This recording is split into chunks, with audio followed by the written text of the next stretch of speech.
Bwana Yesu asifiwe, mwana wa Mungu. Napenda kukukaribisha katika maombi yetu ya usiku wa leo. Karibu sana uungane nasi katika maombi haya.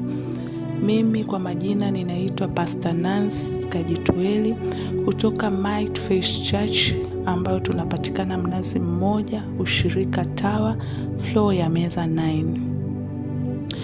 Nipende kukukaribisha sana katika maombi haya ambayo yanahusiana na mabinti.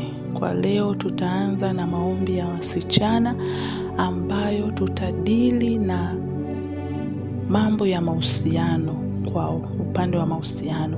Nikukaribishe sana unitegee sikio lako ili tusikilize Roho Mtakatifu anasema nini kwa habari ya mahusiano yetu. Bwana Yesu asifiwe. Bwana asifiwe sana. Basi bila kupoteza muda,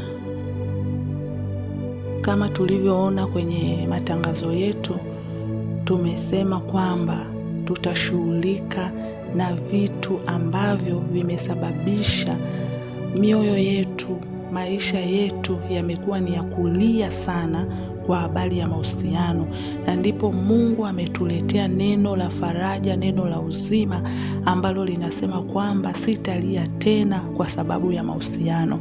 Inawezekana umelia sana, inawezekana umeumizwa sana kwenye mahusiano ambayo ulikuwa nayo kama msichana, lakini neno la Mungu liko hapa kwa ajili ya kututia moyo na kutuvusha katika hiyo changamoto ambayo umepitia kwa muda mrefu. Bwana Yesu asifiwe.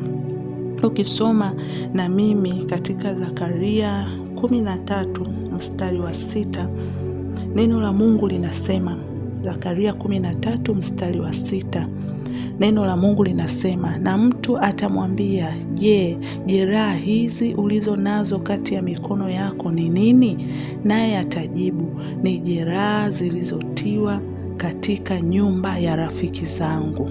Bwana Yesu asifiwe. Mpendwa binti unayenisikiliza usiku wa leo, inawezekana moyo wako umeumizwa sana. Moyo wako umekuwa na majeraha.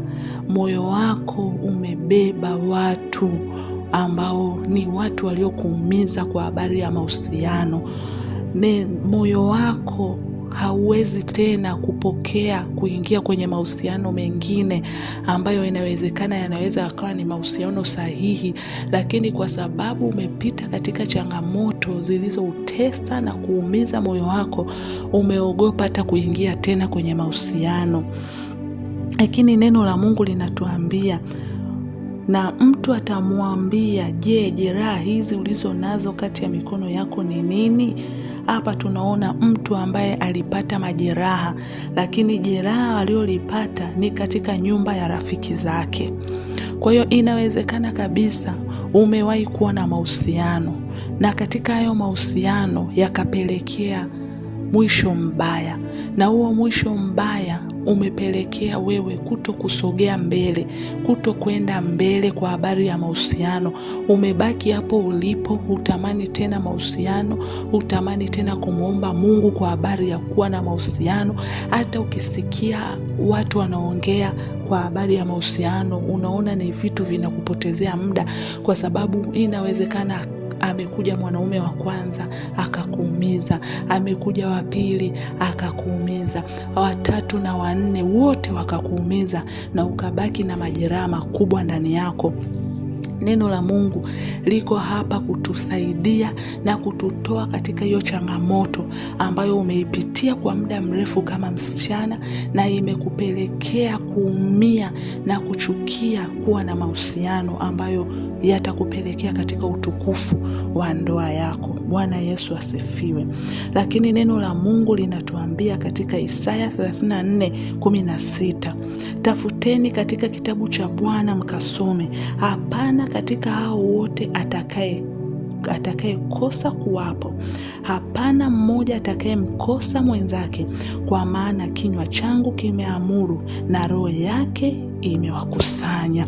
Hebu angalia neno la Mungu linavyotupa mwongozo mzuri, kwamba neno la Mungu linatuambia kwamba hakuna mtu atakayekosa mwenzake. Hakuna. Neno la Mungu linasema kila mtu anaye mwenzake ambaye Mungu amemkusudia, sawa sawa na maandiko matakatifu ambayo tumesoma Isaya 34:16. Usidanganyike kwamba kuna msemo unaongelewa siku hizi kwamba wanaume ni wachache, wanawake ni wengi. Kwa hiyo sometimes wengine wanakata tamaa kwa kusikia maneno kama haya.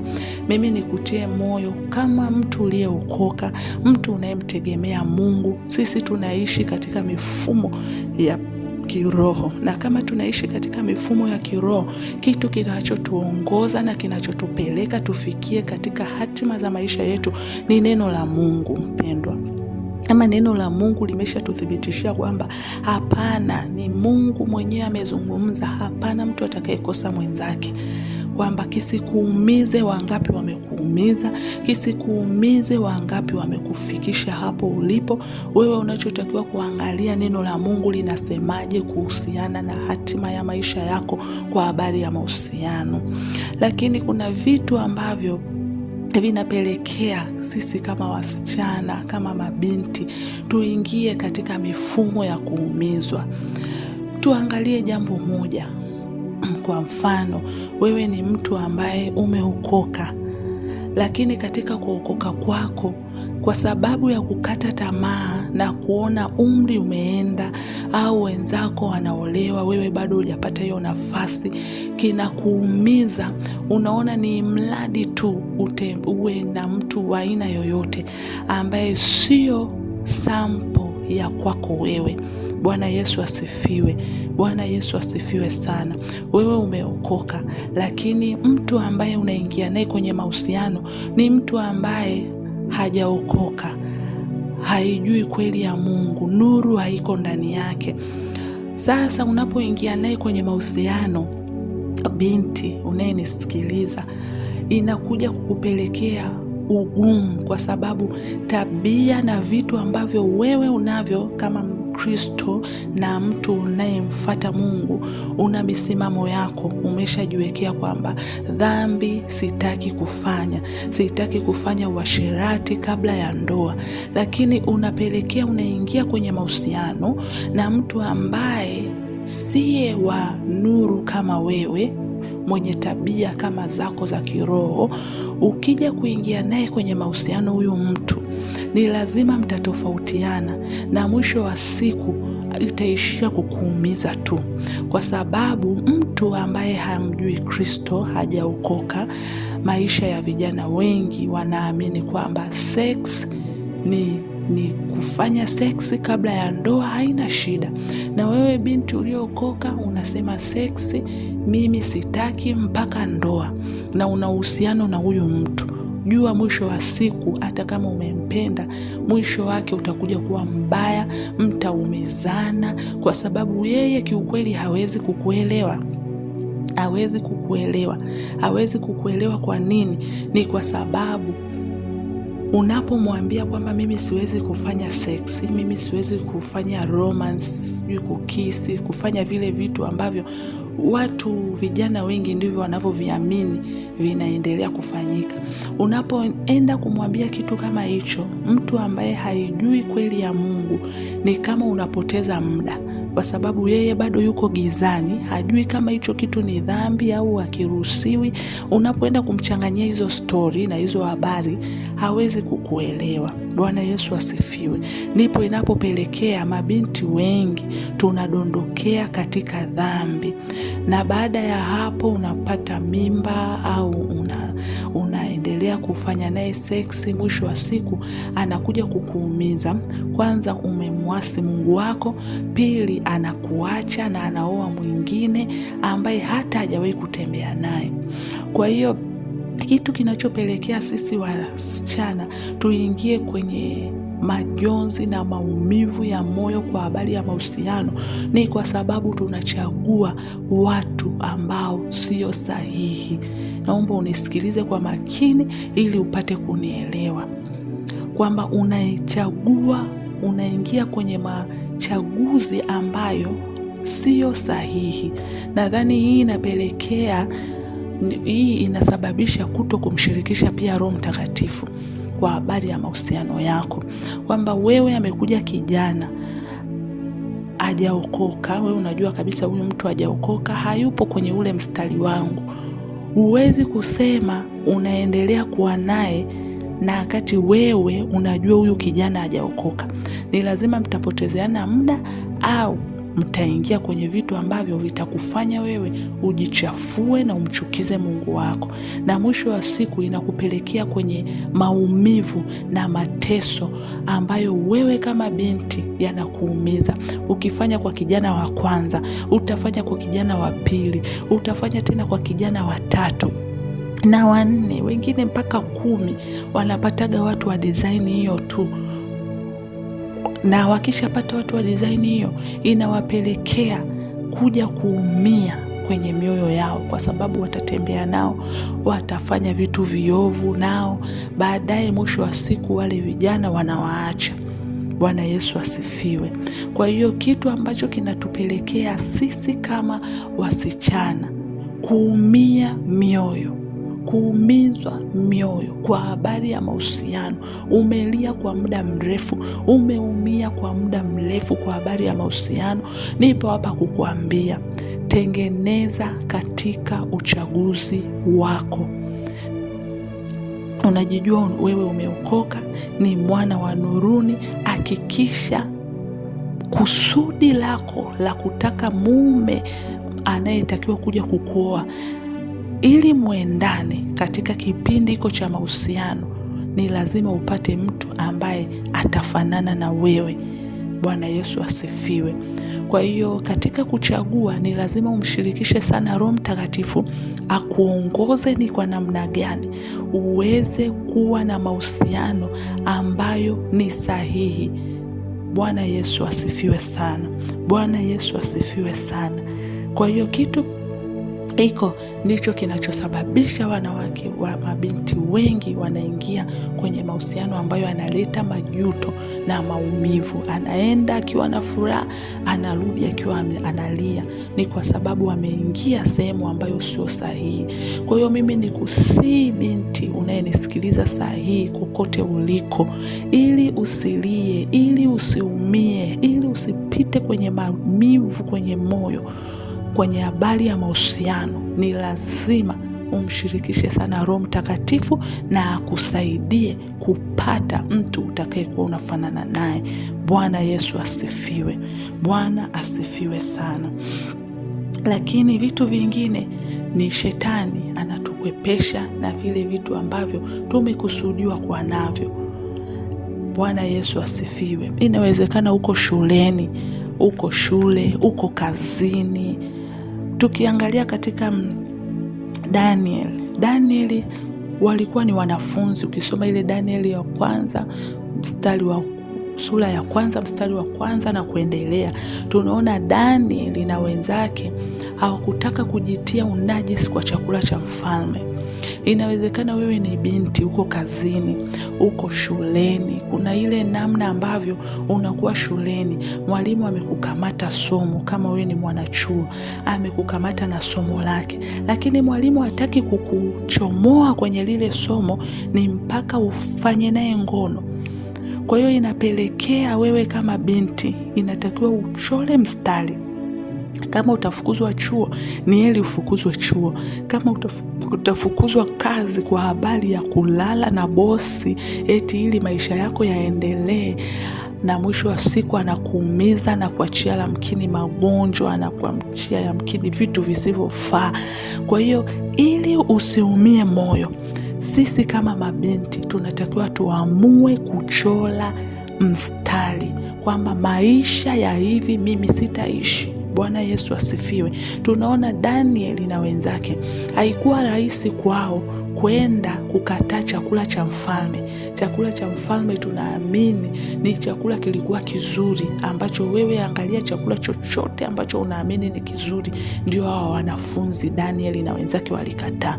Walikataa kwa nini? Kwa sababu walijua ndani yao iko hatima kubwa kwenye maisha yao. Hata wewe binti unayenisikiliza, uwe uko chuoni, uwe upo kazini, uwe upo kwenye biashara ya mtu amekuajiri, hatima yako ni kubwa kuliko kile ambacho huyo bosi au huyo lecturer au huyo yoyote yule anayetaka kufanya uharibifu kwenye maisha yako kwa ajili ya ngono, ili aumize moyo wako, akuache na maumivu.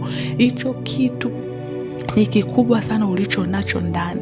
Ni lazima uweke mstari na uamue kabisa kwamba mimi kama binti, maisha ya hivi sitayaishi. Haijalishi nitafukuzwa kazi, haijalishi nitafukuzwa chuo, haijalishi nitapata discontinuation, ni sawa, lakini umelinda hatima yako. Fikiria huyu Daniel, wangekula kile chakula cha mfalme. Pata muda usome hii Daniel ya kwanza mstari wa kwanza na kuendelea. Pata muda usome.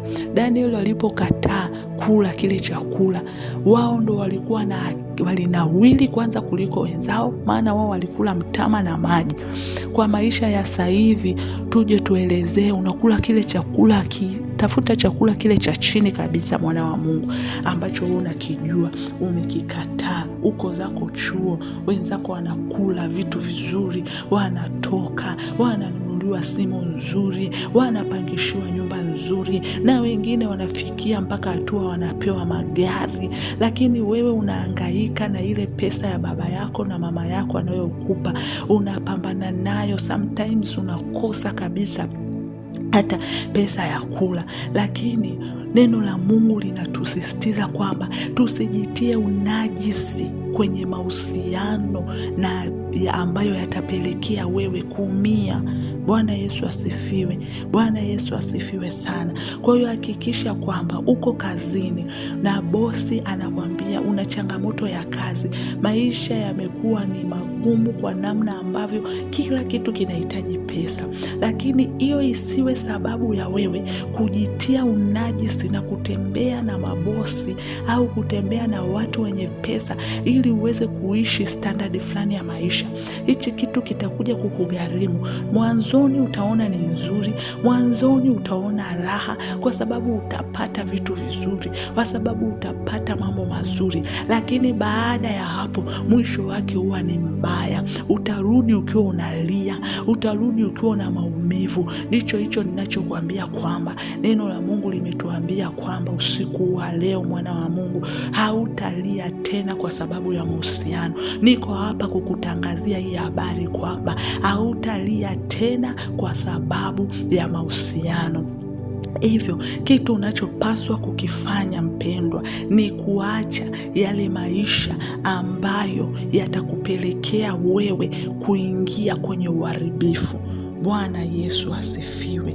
Bwana Yesu asifiwe sana. Kwa hiyo ni lazima wewe kama binti, unapokuwa shuleni, unapokuwa chuoni, unapokuwa kazini, chora mstari. Jicholee mstari kabisa kwamba mimi kabla ya ndoa sitalala na mwanaume. Iwe miaka imeenda, iwe miaka haijaenda. Chora mstari wako. Muamini Mungu wako.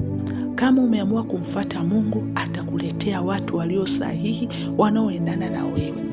Usijiingize kwenye vitu ambavyo vitakuumiza, vitakutesa, vitakufanya uishi maisha magumu. Maana neno la Mungu linasema katika Mwanzo 4:7, kama ukitenda vyema utapata kibali, na usipotenda vyema dhambi iko inakuotea mlangoni. Bwana Yesu asifiwe. Haijalishi una miaka mingapi, mwana wa Mungu, binti unayenisikiliza, msichana unayenisikiliza, ambaye una matarajio makubwa ya kuingia kwenye utukufu wa ndoa. Haijalishi umefika miaka mingapi, haijalishi wenzako wameshaolewa, wamekuacha. Kitu unachotakiwa kukijua, mwana wa Mungu, ni kusudi Mungu alilokukusudia uliishi kwenye habari ya mahusiano. Maana ndio maana tunaambiwa kwamba kama ukitenda vyema hutapata kibali. Endelea kuishi hayo maisha matakatifu. Hata watu wakikucheka, kuna misemo siku hizi watu wanaongea kwamba una kibanabana kitaliwa na nyenyele. Hayo ni maneno tu yanaongelewa, wala yasikuchoshe wala yasikuumize. Wewe shika neno la Mungu linavyosema kwamba kama ukitenda vyema hautapata kibali. Tenda vyema uone Mungu anavyokutetea na kibali chake cha kukuletea watu walio sahihi, ambaye huyo mtu atakupeleka katika heshima ya ndoa yako, wala hautaumia wala hautalia. Kitu kingine kinachosababisha tuumie mioyo na kulia ni ile kujirahisisha kama msichana, kujirahisisha kwa mwanaume. Umeingia kwenye mahusiano, anakutumia jinsi atakavyo, anakutumia kwenye uzinzi na uasherati. Hiki kitu kinashusha ile thamani ya Mungu. Wewe ni binti, umeokoka, umemtambulisha Yesu kuwa Bwana na Mwokozi wako, unaendelea kuingia kwenye mahusiano ambayo yanakupelekea kila siku kwenda kwenye uovu wa uasherati na uzinzi. Unapofanya inapoteza kibali. Kwa nini? Watakuja watu wasio sahihi. Mwisho huku mwanzo unaweza ukawa una miaka midogo kabisa ambayo bado sio ya kwenda kwenye ndoa, lakini namna jinsi siku zinavyozidi kwenda, inafika ile miaka unatakiwa kuolewa na umeshaharibu huku chini, unashindwa kupata mtu aliye sahihi. Kwa nini? Kwa sababu ulijirahisisha huku chini, tumejirahisisha huku chini, na ikapelekea kufunga ule mlango wa kibali wa kupata watu walio sahihi. Bwana Yesu asifiwe. Bwana Yesu asifiwe sana. Mimi niko hapa kukutangazia habari kwamba hautalia tena kwenye mahusiano kama utafata vitu ninavyokwambia. Usiingie kwenye mahusiano na watu ambao hawako kwenye mstari ulioko wewe. Hakikisha kama wewe uko kwenye mstari wa kwa Mungu, hakikisha mtu unayeomba Mungu akuletee, au mtu anayekuja, mchuje huyu mtu ameokoka, nuru yake iko inang'aa. Ukishajua huyo mtu hajaokoka na wewe umeokoka, jua vitu hivyo ni viwili, ni giza na nuru, hamtaweza kusogea. Bwana Yesu asifiwe. Kwa hiyo ninachotaka kukwambia wewe kama binti, unataka mahusiano yaliyo sahihi, tuingie kwenye mahusiano ambayo hayataleta migogoro ya kuumiza mioyo yetu, ya kutufanya tukate tamaa. Ni lazima tuchague watu walioijua kweli ya Kristo. Changamoto kubwa inayopelekea mabinti wengi ni ile miemko na makelele ya watu wanaotuzunguka. Watu wanaotuzunguka wanapopiga kelele, umri umeenda, au unapoona wenzako wanaolewa, inakusababisha wewe ukose tumaini, unaamua kuingia kwa chochote. Bwana Yesu asifiwe. Hakikisha unachagua mtu aliye sahihi ili uepushe kuumia moyo. Cha pili, hakikisha ujirahisishe kwa namna yoyote. Unapokuwa kazini, njaa, tabu, dhiki, aibu za maisha, kuchelewa kupata vitu kwenye maisha visikusababishe ukajitia unajisi. Tuwe mfano mzuri kama wakina Daniel, ambapo hawakujitia unajisi, na mwisho wa siku Daniel na wenzake ndio walipata utukufu mkubwa kwa mfalme. Bwana Yesu asifiwe. Kwa hiyo ili utukufu wetu uwe mkubwa mwishoni, ni lazima tuanze kutengeneza hapa. Tuepuke kujitia unajisi kwa chochote kile. Hata kama unapita maisha magumu kiasi gani, Hata kama unaona nikirudi nyumbani kwa somo hili nililofeli, nikimwambia baba nimefeli, ataniua. Kama na kukuua na akuue, kuliko kujitia unajisi wa kutembea na mwanaume ambaye sio future ya maisha yako, sio Mungu amemkusudia. Unaogopa tu vitu vidogo vya kuonekana, labda baba au mama au mlezi anayekulipia ada atakufanyia kitu kibaya, au atakupiga, au atasusa kukusomesha. Muamini Mungu. Hicho kilichotokea, kama kimetokea kwa bahati mbaya au kimetokea kwa uzembe, iwe ni kazini, iwe ni shuleni, kama umefeli kwa bahati mbaya au uzembe au chochote kile, hakikisha binti yangu naye habari hii, hakikisha usijitie unajisi. Yani kisiwepo chochote kitakachokufanya utoke kwenye mstari wa Mungu na kuingia kwenye vitu viovu. Bwana Yesu asifiwe. Bwana Yesu asifiwe sana. Hivyo usiku wa leo nimekuletea hii habari kwamba hautalia tena kwa sababu ya mahusiano. Hivyo tutaenda kuomba. Bwana Yesu asifiwe. Kwa kitu kidogo hiki tulicho kidiskasi, kitilie maanani. Kitu cha kwanza, hakikisha unapata mtu aliye kwenye laini yako. Cha pili, dhiki, tabu, maisha yasikufanye ukajitia unajisi, ukaingia kwenye mahusiano ambayo yatapelekea maumivu. Bwana Yesu asifiwe. Cha tatu, hakikisha haujirahisishi kwa mwanaume wa aina yoyote kwa sababu unataka tu kumfurahisha ili akuoe. Hapana, unakosea hapo. Tutakuwa tunakosea. Tukae kwenye mstari wa Mungu, tutende sawasawa na Mwanzo 4:16. Tukitenda mema hatutapata kibali. Tukae hapo kwenye kutenda mema, nasi tutapata kibali. Bwana Yesu asifiwe. Hivyo kwa hayo mafupi niliyokuletea, ninataka kwanza kusema na wewe ambaye, kabla tujaingia kwenye maombi, kusema na wewe ambaye haujaokoka na unatamani na umechoka hayo maisha unayoishi, umehangaishwa, umeumizwa, umeteswa kwenye mahusiano, umedharaulika, umerudi na vilio, umekata tamaa ya ndoa, umekata tamaa ya kuingia kwenye ndoa, umekata tamaa ya kujiandaa kwenda kujenga familia yako, umebaki kuendelea kuchezewa na kuumizwa. Nataka nikupe nafasi hii, useme na mimi, fuatana na mimi sala hii ya toba, uokoke. Unapookoka, hiyo ni garanti kwako ya Mungu kuanza kukusaidia. Bwana Yesu asifiwe. Sema na mimi sala hii. Mungu Baba, mimi ni mwenye dhambi, naomba unisamehe dhambi zangu zote. Futa jina langu katika kitabu cha hukumu, niandike jina langu katika kitabu cha uzima wa milele. Amen. Hongera kwa kuwa umempokea Bwana Yesu Kristo kuwa Bwana na Mwokozi wa maisha yako. Hivyo usirudi kwenye yale maisha ya dhambi tena, usirudi kwenye uovu tena, kwa sababu Yesu Kristo ameingia kwenye maisha yako, amekufanya kuwa mpya. Unaweza ukawasiliana na mimi kupitia namba 0624453111,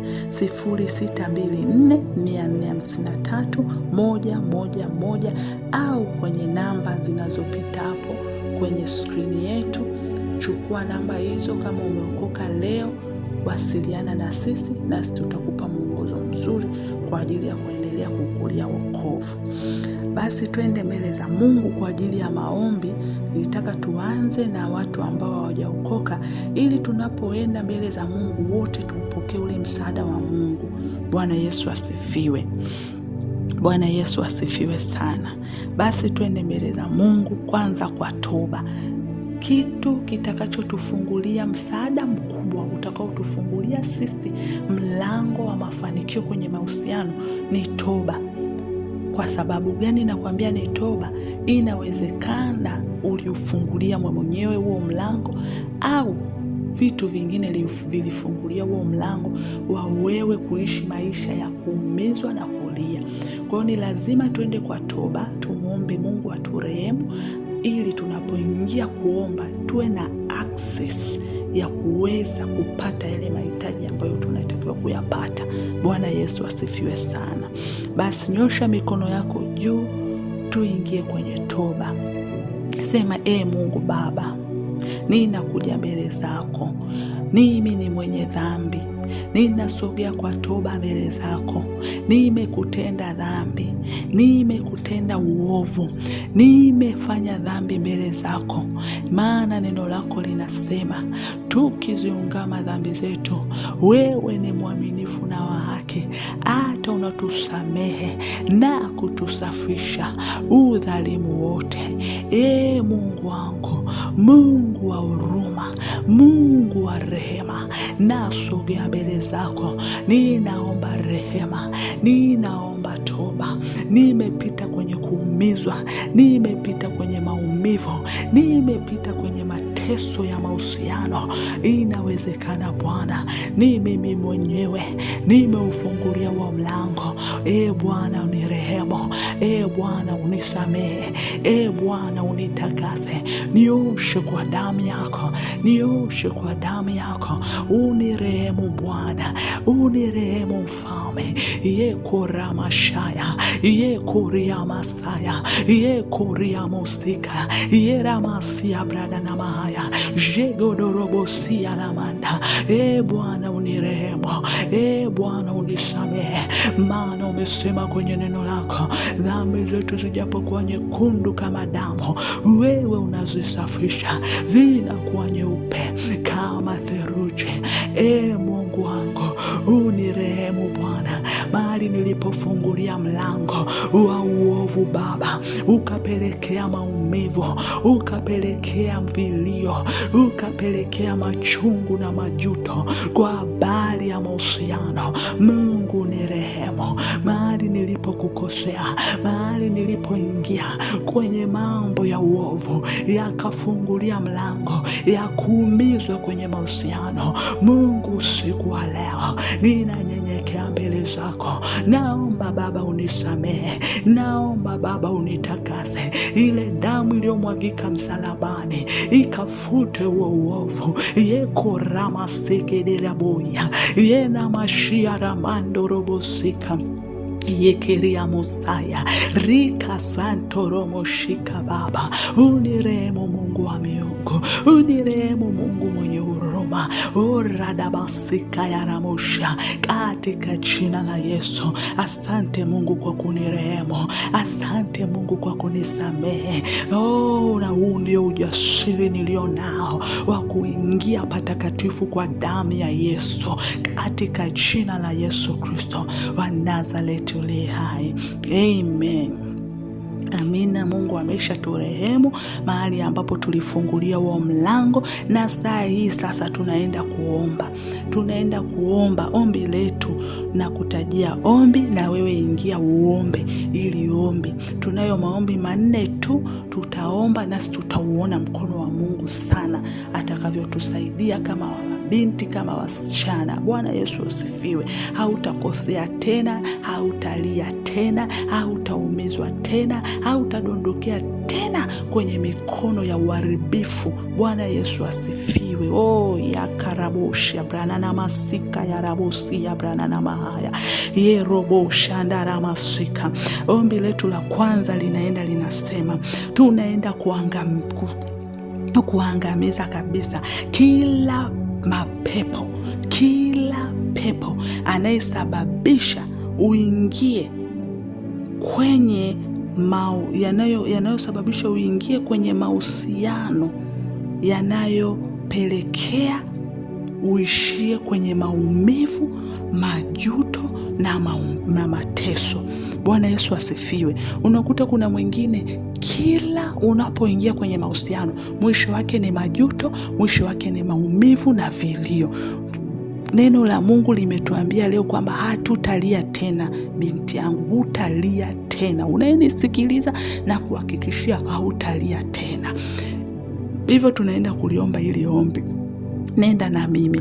Baba, katika jina la Yesu ninasogea mbele zako usiku wa leo. Rama sheketeria musaka ropo shandara masia brada na mahaya yera basika ya rabushia brada na masika reka santa rabushia brada na bahaya. Ninaenda kusabaratisha kila mapepo, kila majini, kila nguvu za giza, iwe ni majini mahaba, iwe ni miungu ya familia, ninaenda kuyaangamiza sawa sawa na neno lako linaposema katika Ufunuo 12:11, nao wakamshinda kwa damu ya mwana kondoo na kwa neno la ushuhuda. Nami ninashinda kila mapepo, kila majini, kila uchawi, kila uganga inayonisababishia niingie kwenye mahusiano yanayopelekea maumivu. Naishia kwenye maumivu, machungu na mateso, na yaangamiza na kuyasambaratisha kwa damu ya Yesu, kwa damu ya Yesu. Enda angamiza hayo mapepo, angamiza hayo mapepo, angamiza hayo mapepo yanayokupelekea wewe uingie kwenye mahusiano ambayo hayo ni mapepo yameshika akili yako, yameshika fikra zako, hauna maamuzi, haujui kupambanua, yanakupelekea uingie kwenye mahusiano ambayo mwisho wa siku yanakupelekea ulie, yanakupelekea ujute, yanakuletea maumivu, yanakufanya ujione kwamba wewe ufai. Rana masieke brana na mashaka. Piga hayo mapepo usiku wa leo. Kama umechoka hiyo hali, kama umechoka kulia, kama umechoka maumivu, rana mashaka, kwa sababu hatutalia tena. Rana bosia kabrana na mahaya jeda bakari ya bosia brana na bahaya. Na piga hizo roho na ziteketeza kwa damu ya Yesu. Rabo shaka, robo shaka, hayo mapepo yanayopelekea mabinti hawa kuingia kwenye mahusiano yasiyo sahihi. Radobosi ya karamasika yena mashia ramanda teketea kwa damu ya Yesu, kwa damu ya mwana kondoo, katika jina la Yesu. Endelea kupiga hayo mapepo, yaachie maisha yako, yaachie hatua zako, yaachie fikra zako, yaachie akili zako, yaachie nafsi yako. Rana mausi ya karabusi ya brada dada bahaya jina mahandererebosa, katika jina la Yesu.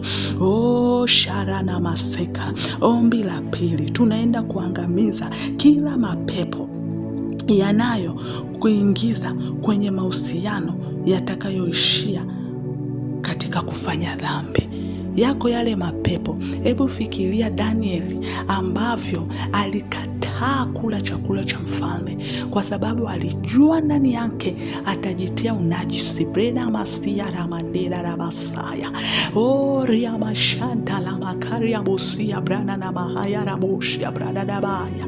Yako mapepo ambayo yanakupelekea, yanakusukumia kuingia kwenye mahusiano ambayo ni lazima utaishia kutenda dhambi. Utajichafua tu, utajichafua tu, utajichafua tu. Yena masia ramandera. Umeingia mara nyingi kwenye mahusiano ramasheke, mahusiano yasiyofaa. Ni shetani amekupelekea kukuingiza kwenye mahusiano yasiyofaa, na hayo mahusiano andaramasika, umeishia kufanya dhambi, umeishia kumkosea Mungu wako. Twende mbele za Mungu. Ni kweli Mungu ametusamehe, lakini hayo mapepo yako yanafanya kazi ndani ya watu, yanawasukumia, yanawakutanisha na watu ambao wanaharibu hatima zao. Yara na mashia ramadera la labasaya, katika jina la Yesu ninaangamiza hayo mapepo siku ya leo.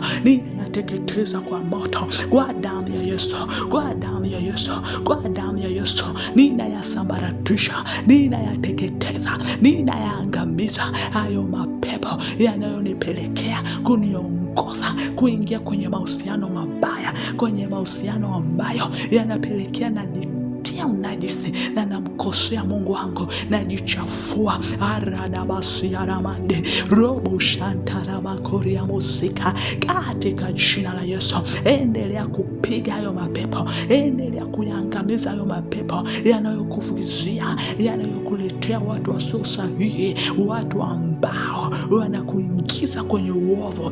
Piga hilo pepo, piga hilo pepo, liachie maisha yako. Piga hilo pepo, liachie maisha yako. Karoposia brana na maaya, katika jina la Yesu. Tunaingia ombi la pili, mwana wa Mungu. Neno la Mungu katika Mathayo 15:13 linasema, kila pando asilolipanda Baba wa mbinguni linafanya nini? Linang'olewa. Na ombi letu linaenda hivi: ng'oa kila pando la maumivu huko uliyeumia. Rana masaya, umeumia, utamani tena mahusiano. Rana mashia brada na bahaya. Wapo walioumia, wamejaa maumivu kwenye mioyo, wamejaa majuto kwa sababu wamekosea, kwa sababu waliingia kwenye mahusiano yameleta majuto ndani yao. Wameacha, hawatamani tena kwenda kanisani, hautamani tena kuomba, hautamani tena kwenda hata kwenye fellowship na wenzako, utamani tena kufunga, kusoma neno. Ni kwa sababu uliingia kwenye mahusiano yamekuletea majuto. Niko hapa kukwambia, hautalia tena kwa habari ya mahusiano, hautakosea tena kwa habari ya mahusiano. Ora na mashaya ramasika, ori ya mashanda ramasika ya rabusia. Ndio maana ninakwambia tunaenda kung'oa kila mapando. Roho Mtakatifu anasema yuko wako watu wameumia, ndani yao wana maumivu, ndani yao wana majuto, ndani yao wana uchungu, hawana wa kumwambia. Wamefanya uovu kiasi kwamba wamejikataa, kiasi kwamba umejikataa, kiasi kwamba utamani hata kwenda kanisani. Umerudi nyuma kwenye wokovu, umeacha hata kumtumainia Mungu kwa sababu umeingia kwenye vitu ambavyo vimeachia mateso kwenye moyo wako. Era na masia, era na masika. Inawezekana umetoa mimba ya yule kaka, na yule kaka amekuacha. Ora na mashika, yamkini umemzalia huyo kaka, na huyo kaka ameenda kuoa mwingine. Kwa sababu Mungu ni wa huruma na wa rehema, ametusamehe. Nataka saa hii tuende tukang'oe hayo mapando ya maumivu. Naenda kung'oa kila pando la maumivu, ila pando la majuto, ila pando la uchungu, vilio, kutokusamehe kwa damu ya Yesu. Hayo mapando yaliyojaa moyo wako, yanayokufanya usimove on, yanayokufanya usiamue kuomba mahusiano sahihi. Umekata tamaa, uchungu umekuzuia, maumivu yamekuzuia, umeumizwa kwa muda mrefu. Na ng'oa mapando. Hebu shika huo moyo wako sahihi, shika huo moyo wako sahihi. Usiogope hata kama unasikia kulia, wewe lia. Hata kama uko chumbani, endelea kuomba, endelea kulia, kumsihi Bwana ondoe hilo pando, uondoe huo uchungu. Unapolia unauondoa huo uchungu, wewe lia tu. Yuko mwingine anasikia kupiga kelele, wewe piga kelele, uondoe huo uchungu. Rana mosi ya karabashika. Ninang'oa hayo mapando ya maumivu, ninang'oa hayo mapando ya majuto, uchungu na vilio, kusamehe. Msamehe huyo aliyekuumiza ili Mungu akupe hatua mpya. Msamehe huyo aliyekuumiza, msamehe huyo aliyekufanyia mabaya, huyo kijana aliyekutesa, huyo kijana aliyekuacha kwa aibu akaenda kuoa mwingine, huyo kijana aliyekuvalisha pete na kukutolea mahali na akakuacha solemba. Msamehe ili Mungu akutendee jambo usiku wa leo. Rako siya brana na mashia brada da basia karala da basia era da basia rere bosia brada da bahaya.